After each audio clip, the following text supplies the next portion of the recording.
Assalamualaikum warahmatullahi wabarakatuh.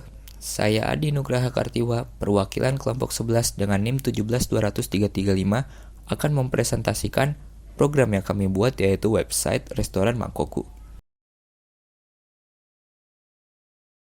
Topik yang akan kami bahas yaitu tentang Mangkoku, struktur navigasi, project tools, tampilan-tampilan yang ada pada web kami. Tentang Mangkoku. Mangkoku adalah startup kuliner berbasis di Indonesia yang menyajikan hidangan fusion Indonesia-Jepang yang nyaman dalam eksplorasi rasa, menyenangkan, dan tanpa batas ke perkotaan Indonesia yang lapar. Diluncurkan pada tahun 2019 oleh Chef Arnold Purnomo, Randy Julius Kartadinata, Gibran Rakabuming, dan Kaisang Pangarep dengan keyakinan bahwa hidangan tingkat chef profesional dapat terjangkau dan tersedia untuk semua orang. Oleh karena itu, tagline kami, bersih, sederhana, nikmat nyata. Kami Mangkoku mempromosikan kekayaan hidangan lokal dengan menyajikan pengalaman bersantap yang benar-benar lezat, bersih, dan terjangkau. Struktur navigasi. Struktur navigasi pada website adalah sebuah halaman web atau dokumen web yang mempunyai struktur jelas serta tersusun dengan teratur. Rancangan struktur navigasi pada web digunakan untuk mengkaitkan halaman web dengan halaman web lain yang saling berhubungan satu sama lain dengan hypertext. Struktur yang kami pakai adalah struktur linear. Struktur ini disajikan dalam bentuk berurutan, yaitu yang pertama homepage, lalu menu, about, kontak, dan terakhir book table. Struktur ini tidak memerlukan rancangan, bentuk interface yang kompleks, dan usability testing yang banyak. Project Tools. Aplikasi editor yang kami pakai adalah Sublime Text. Aplikasi Sublime Text merupakan suatu aplikasi teks editor yang sangat berguna untuk menulis sejumlah kode serta mampu membuka berbagai macam jenis file. Selain itu, Sublime Text juga mendukung berbagai bahasa pemrograman seperti HTML, CSS, JavaScript, dan sebagainya. Bahasa pemrograman yang kami pakai, yang pertama adalah HTML.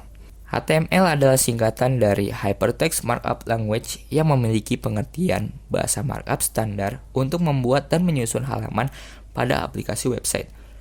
File HTML diakhiri dengan ekstensi .html atau .htm. Ekstensi file ini bisa dilihat dengan menggunakan web browser apapun seperti Google Chrome, Safari, atau Mozilla Firefox. Browser tersebut membaca file HTML dan merender kontennya sehingga user internet bisa melihat dan membacanya. Yang kedua adalah CSS. CSS adalah salah satu istilah teknis dalam pemrograman. Meski sekarang dianggap sebuah bahasa pemrograman, CSS bukanlah bagian dari bahasa itu. Kata text term CSS adalah salah satu styling language atau bahasa desain, bagian dari markup language yang dapat mewarnai atau mendesain suatu halaman website. CSS sendiri adalah singkatan dari Cascading Style Sheet. Markup language ini biasanya dipasangkan dengan HTML. Yang ketiga adalah JavaScript. JavaScript adalah bahasa pemrograman tingkat tinggi dan dinamis. JavaScript populer di internet dan dapat bekerja di sebagian besar penjelajah web populer seperti Google Chrome, Internet Explorer, Mozilla Firefox, Netscape, dan Opera. Kode JavaScript dapat disisipkan dalam halaman web menggunakan TypeScript. JavaScript merupakan salah satu teknologi inti World Wide Web selain HTML dan CSS. JavaScript membantu membuat halaman web interaktif dan merupakan bagian aplikasi web yang esensial.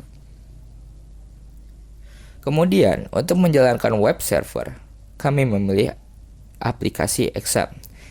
Exam adalah perangkat lunak bebas yang mendukung banyak sistem operasi, merupakan kompilasi dari beberapa program.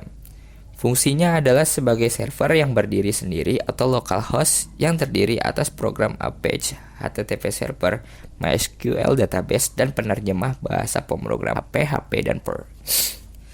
Apache HTTP server atau Apache adalah nama web server yang dirilis pertama kali Apache Software Foundation di tahun 1995. Apache bekerja untuk menghubungkan server website dengan browser milik user. Dengan kata lain, Apache adalah jembatan yang membantu Anda agar bisa mengunjungi beragam situs yang ada di dunia maya. Tampilan website. Yang pertama adalah home. Home adalah bagian utama halaman web yang pertama kali dilihat oleh pengunjung web. Bagian ini digunakan untuk menarik perhatian pengunjung yang mengunjungi web Mangkokku. Yang kedua, menu. Halaman ini berisi menu-menu makanan yang akan disajikan di restoran Mangkokku kepada pelanggan. Yang ketiga, about. Fungsi halaman ini untuk memberikan informasi kepada pengunjung mengenai restoran, tujuan, konsep, dan pendiri dari restoran Mangkokku. Selanjutnya ada kontak. Halaman ini berisi jam buka atau opening hour, alamat nomor telepon, dan juga sebuah form isian yang bisa diisi oleh pengunjung dengan tujuan agar pengunjung bisa menghubungi kami. Lalu yang terakhir adalah book table. Halaman ini berisi sebuah form isian untuk memesan tempat makan jauh-jauh hari di restoran Mangkokku. Sekian dari kami. Wassalamualaikum warahmatullahi wabarakatuh.